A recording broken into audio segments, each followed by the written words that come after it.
Hola, Dios te bendiga, espero que estés muy bien. Bienvenidos al canal y a esta serie llamada Leemos la Biblia en un año. Hoy vamos a comenzar con el libro de Marcos, capítulo 1 y 2. Así que oremos y comencemos. Señor Dios, te damos gracias por este tiempo que vamos a bien invertir en la lectura y meditación de tu palabra. Te rogamos que nos hables, Señor, a través del comienzo de este libro de Marcos y que nos instruyas en tu perfecta voluntad. Dios, aquí está nuestro corazón como una tierra fértil, donde tu palabra, tu semilla será sembrada. Te ruego, Dios, que allí pueda germinar, crecer y dar fruto al 100, al 60 o al 30 por uno, conforme sea tu propósito y nuestra fe en tu bendita palabra. Te lo pedimos en el nombre de Jesús y juntos decimos amén y amén. Y así leemos el capítulo 1 del libro de Marcos. Y el libro de Marcos, bueno, su autor es Juan Marcos, mencionado también en alguna carta de Timoteo y también en el libro de los Hechos, acompañando a Pablo y a Bernabé a viajes misioneros en el primer viaje misionero, pero luego abandonándolos y luego creciendo, madurando y Pablo pidiendo que él pueda ser nuevamente enviado porque le iba a ser útil. Bueno, de alguna manera eso es una historia paralela a esto que vamos a leer. Ese Juan Marcos fue el autor del Evangelio de Marcos. Probablemente entre el 55 y el 65 después de Cristo, desde la ciudad de Roma. El propósito es presentar a Jesucristo como un siervo y como el Hijo de Dios a través del relato de su ministerio y de sus enseñanzas en un formato biográfico. Vamos a leerlo desde el capítulo 1, versículo 1, titulado Juan el Bautista prepara el camino. Esta es la buena noticia acerca de Jesús el Mesías, el Hijo de Dios. Comenzó tal como el profeta Isaías había escrito. Mira, envío mi mensajero delante de ti y él preparará tu camino. Es una voz que clama en el desierto. Preparen el camino para la venida del Señor. Ábranle camino. Ese mensajero era Juan el Bautista. Estaba en el desierto y predicaba que la gente debía ser bautizada para demostrar que se había arrepentido de sus pecados y vuelto a Dios para ser perdonada. Toda la gente de Judea, incluidos los habitantes de Jerusalén, salían para ver y oír a Juan. Y cuando confesaban sus pecados, él los bautizaba en el río Jordán. Juan usaba ropa tejida con pelo rústico de camello y llevaba puesto un cinturón de cuero alrededor de la cintura. Se alimentaba con langostas y miel silvestre. Juan anunciaba: pronto viene alguien que es superior a mí, tan superior que ni siquiera soy digno de inclinarme como un esclavo y desatarle las correas de sus sandalias. Yo los bautizo con agua, pero él los bautizará con el Espíritu Santo. Bautismo y tentación de Jesús. Versículo 9. Cierto día, Jesús llegó de Nazaret a Galilea y Juan lo bautizó en el río Jordán. Cuando Jesús salió del agua, vio que el cielo se abría y el Espíritu Santo descendía sobre él como una paloma. Y una voz dijo desde el cielo: Tú eres mi Hijo muy amado y me das gran gozo. Luego el Espíritu lo impulsó a ir al desierto, donde Jesús fue tentado por Satanás durante 40 días. Estaba a la intemperie entre los animales salvajes y los ángeles lo cuidaban. Un detalle que no dice el libro de Mateo. Más tarde, después del arresto de Juan, Jesús entró en Galilea, donde predicó la buena noticia de Dios. Por fin ha llegado el tiempo prometido por Dios, anunciaba. El reino de Dios está cerca. Arrepiéntanse de sus pecados y crean la buena noticia. Y ese es el mensaje del Evangelio hasta hoy. Arrepentirse de los pecados y poder entregarle nuestra vida a Jesús. La idea no es arrepentirnos para seguir practicando el pecado, sino la idea es que la gente se arrepienta para que se vuelva a Dios, lo haga su rey y viva conforme a su voluntad expresada en las Escrituras. De esa manera, ese es el mensaje del Evangelio. Hay posibilidad de arrepentimiento, perdón, bautismo con su Espíritu Santo. Como dice aquí, los bautizará con el Espíritu Santo y de allí en adelante vivir una vida consagrada a Dios en todas las áreas de nuestra vida. Ese es el propósito. Primeros discípulos, versículo 16.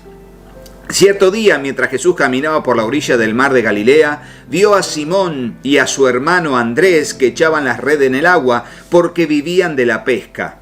Jesús los llamó: vengan, síganme, y yo les enseñaré cómo pescar personas. y enseguida dejaron las redes y lo siguieron. Un poco más adelante, por la orilla, Jesús vio a Santiago y a Juan, hijos de Zebedeo, en una barca, reparando las redes. Los llamó de inmediato y ellos también lo siguieron, dejando a su padre Zebedeo en la barca con los hombres contratados. Jesús expulsa a un espíritu maligno. Versículo 21. Jesús y sus compañeros fueron al pueblo de Capernaum, que cuando llegó el día de descanso, Jesús entró en la sinagoga y comenzó a enseñar. La gente quedó asombrada en su enseñanza porque lo hacía con verdadera autoridad, algo completamente diferente a lo que hacían los maestros de la ley religiosa. De pronto, un hombre en la sinagoga que estaba poseído por un espíritu maligno gritó: ¿Por qué te entrometes con nosotros, Jesús de Nazaret? ¿Has venido a destruirnos? Yo sé quién eres, el Santo de Dios. Pero Jesús lo reprendió. Cállate, le ordenó, sal de este hombre. En ese mismo momento el espíritu maligno soltó un alarido, le causó convulsiones al hombre y luego salió de él. El asombro se apoderó de la gente y todos comenzaron a hablar de lo que había ocurrido. ¿Qué clase de enseñanza nueva es esta?, se preguntaban con emoción. Tiene tanta autoridad. Hasta los espíritus malignos obedecen sus órdenes. Las noticias acerca de Jesús corrieron velozmente por toda la región de Galilea. Versículo 29, titulado Jesús sana a mucha gente. Después Jesús salió de la sinagoga con Santiago y Juan y fueron a la casa de Simón y Andrés. Resulta que la suegra de Simón estaba enferma en cama con mucha fiebre. Se lo contaron a Jesús de inmediato. Él se acercó a la cama, la tomó de la mano y la ayudó a sentarse. Entonces la fiebre se fue y ella les preparó una comida. Esa tarde, después de la puesta del sol, le llevaron a Jesús muchos enfermos y endemoniados. El pueblo entero se juntó a la puerta para mirar. Entonces Jesús sanó a mucha gente que padecía de diversas enfermedades y expulsó a muchos demonios, pero como los demonios sabían quién era Él, no los dejaba hablar.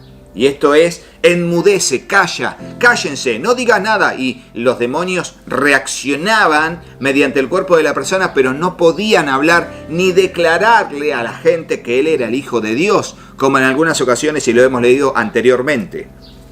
Jesús predica en Galilea. Versículo 35. A la mañana siguiente, antes del amanecer, Jesús se levantó y fue a un lugar aislado para orar. Más tarde, Simón y los otros salieron a buscarlo. Cuando lo encontraron le dijeron: «Todos te están buscando». Jesús le respondió: «Debemos seguir adelante e ir a otras ciudades, y en ellas también predicaré, porque para esto he venido». Así que recorrió toda la región de Galilea, predicando en las sinagogas y expulsando demonios. Jesús sana a un hombre con lepra, versículo 40. Un hombre con lepra se acercó, se arrodilló ante Jesús y le suplicó que lo sanara. «Si quieres, puedes sanarme y dejarme limpio», dijo. Movido a compasión, Jesús extendió la mano y lo tocó.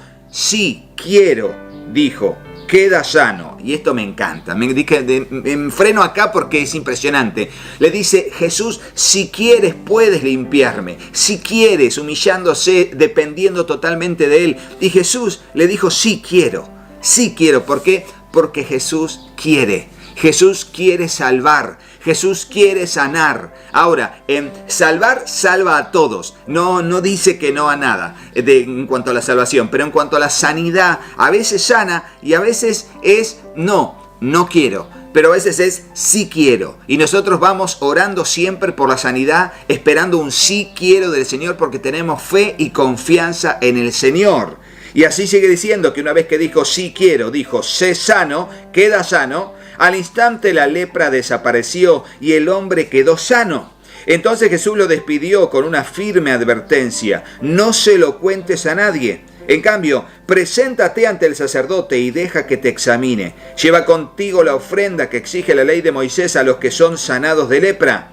Esto será un testimonio público de que has quedado limpio. Fíjense cómo Jesús lo sana y luego le pide que por favor haga lo que dice la ley, lo orienta a obedecer la ley y a proceder conforme a lo que enseña la ley, que vaya al sacerdote y realice todo lo que tenga que realizar para ser ceremonialmente puro y volver a entrar en la sociedad con la aprobación del liderazgo sacerdotal. Más allá de que los sacerdotes en muchos aspectos eran corruptos, Jesús quiere y respeta las normas de la ley de Moisés, porque Él no vino para abrogarla, sino para cumplirla. Y esto es un caso específico acerca de esto. Pero el hombre hizo correr la voz proclamando a todos lo que había sucedido. Al final dijo todo: Jesús me sanó, y se corrió la fama y la noticia por todos lados. Como resultado, grandes multitudes pronto rodearon a Jesús, de modo que ya no pudo entrar abiertamente en ninguna ciudad. Tenía que quedarse en lugares apartados, pero aún así gente de todas partes seguía acudiendo a él. Y ahora leemos el capítulo 2 titulado Jesús sana a un paralítico. Dice así: Cuando Jesús regresó a Capernaum varios días después, enseguida corrió la voz de que había vuelto a casa. Pronto, la casa donde se hospedaba estaba tan llena de visitas que no había lugar ni siquiera frente a la puerta. Recordemos, si quieren entenderlo así, que Capernaum era como una ciudad base. ¿Me explico? En Capernaum Jesús vivió mucho más tiempo en todo su ministerio que en otras ciudades. Era como la base de su ministerio, así reconocido desde los comentarios. Entonces dice: mientras él predicaba la palabra de Dios, llegaron 4 hombres cargando un paralítico en una camilla. Como no podían llevarlo hasta Jesús debido a la multitud, abrieron un agujero en el techo encima de donde estaba Jesús. Luego bajaron al hombre en la camilla justo delante de Jesús. Al ver la fe de ellos, de los amigos, Jesús le dijo al paralítico: Hijo mío, tus pecados son perdonados. Algunos de los maestros de la ley religiosa que estaban allí sentados pensaron: ¿qué es lo que dice? Es una blasfemia. Solo Dios puede perdonar pecados. En ese mismo instante Jesús supo lo que pensaban, así que les preguntó: ¿por qué cuestionan eso en su corazón? ¿Qué es más fácil decirle al paralítico: tus pecados son perdonados? ¿O ponte en pie, toma tu camilla y camina? Así que les demostraré que el Hijo del Hombre tiene autoridad en la tierra para perdonar pecados. Entonces Jesús miró al paralítico y dijo: ponte de pie, toma tu camilla y vete a tu casa. Y el hombre se levantó de un salto, tomó su camilla y salió caminando entre los espectadores, que habían quedado atónitos. Todos estaban asombrados y alababan a Dios, exclamando: jamás hemos visto algo así. Impresionante. Jesús llama a Leví, Mateo, versículo 13. Entonces Jesús salió de nuevo a la orilla del lago y enseñó a las multitudes que se acercaban a él. Mientras caminaba, vio a Leví, hijo de Alfeo, sentado en una cabina de cobrador de impuestos. Sígueme y sé mi discípulo, le dijo Jesús. Entonces Leví se levantó y lo siguió. Más tarde Leví invitó a Jesús y a sus discípulos a una cena en su casa, junto con muchos cobradores de impuestos y otros pecadores de mala fama. Había mucha de esa clase de gente entre los seguidores de Jesús. Fíjense cómo lo aclara el libro de Marcos. Había mucha de esa clase de gente entre los seguidores de Jesús. O sea, gente pecadora. Gente que está tratando de salir, que está tratando de conocer, y mientras tiene sus luchas, hasta que el Espíritu Santo le da la capacidad de primero ver, luego tomar decisión al respecto, poder y querer, ¿para qué? Para hacer la voluntad de Dios. Pero no se puede desechar al pecador porque no llega a un estándar de conducta que, alcance para estar en la gracia de Dios. Es al revés. Tiene que llegar a la gracia de Dios así como está, y Dios lo acepta así como está, pero poco a poco, en algunos casos es rapidísimo, en otros casos es poco a poco, le va dando luz al respecto de lo que debe cambiar en su vida para agradar a Dios y para vivir conforme a la voluntad de Dios en este mundo. Y así es. Cuando Jesús, vamos a leerlo, ¿no? Como sigue diciendo. Cuando los maestros de la ley religiosa, que eran fariseos, lo vieron comer con los cobradores de impuestos y otros pecadores, preguntaron a los discípulos: ¿por qué come con semejante escoria? Fíjense la expresión, ¿no? Cuando Jesús los oyó, les dijo: la gente sana no necesita médico, los enfermos sí. No he venido a llamar a los que se creen justos, y les hablaba a ellos, sino a los que saben que son pecadores. Porque los otros también eran pecadores, pero en su túnica, en su apariencia, en su propia conceptos de sí mismos, se creían santos, pero también eran pecadores. Y aún, te diría, más pecadores porque ellos no reconocían esa realidad. Discusión acerca del ayuno. Cierta vez, versículo 18, que los discípulos de Juan y los fariseos ayunaban, algunas personas se acercaron a Jesús y le preguntaron, ¿por qué tus discípulos no ayunan como lo hacen los discípulos de Juan y los fariseos? Jesús le contestó, ¿acaso los invitados a una boda ayunan mientras festejan con el novio? Por supuesto que no. No pueden ayunar mientras el novio está con ellos, pero un día el novio será llevado y entonces sí ayunarán. Además, ¿a quién se le ocurriría remendar una prenda vieja con tela nueva? Pues el remiendo nuevo escogería y se despreciaría la tela vieja, lo cual dejaría una rotura aún mayor que la anterior. Y nadie pone vino nuevo en odres viejos, pues el vino reventaría los cueros, y tanto el vino como los cueros se echarían a perder. El vino nuevo necesita cueros nuevos. Y está hablando de un nuevo sistema, de un nuevo pacto. Está hablando de un nuevo estilo de vida, ya no basado en la letra, sino en el espíritu, donde se cumple con la letra a través de la vida en el espíritu, y donde se lucha con la carne y se hace morir la carne a través de una vida espiritual. En esa vida espiritual, en eso nuevo que vendría, bueno, allí sí, los discípulos, como una rutina de santidad y en su devoción a Dios, ayunaríamos, ¿no? Ayunaríamos. Tremendo, Jesús trae tanta verdad. Discusión acerca del día de descanso, versículo 23. Cierto día de descanso, mientras Jesús caminaba por unos terrenos sembrados, sus discípulos comenzaron a arrancar espigas de grano para comer. Entonces los fariseos le dijeron a Jesús, mira, ¿por qué tus discípulos violan la ley al cosechar granos en el día de descanso? Jesús le dijo, ¿acaso no han leído en las Escrituras lo que hizo David cuando él y sus compañeros tuvieron hambre? Entró en la casa de Dios en el tiempo que Abiatar era sumo sacerdote y violó la ley al comer los panes consagrados que solo a los sacerdotes se les permite comer, y también dio una porción a sus compañeros. Después Jesús les dijo, el día de descanso se hizo para satisfacer las necesidades de la gente y no para que la gente satisfaga los requisitos del día de descanso. Así que el Hijo del Hombre es Señor incluso del día de descanso. Tremendo, tremendo. Y hasta aquí la lectura del día de hoy. Espero que te haya gustado y bendecido tanto como a mí. Y algunos pequeños comentarios que son aclaratorios y también aplicativos en cuanto al pasaje que leímos.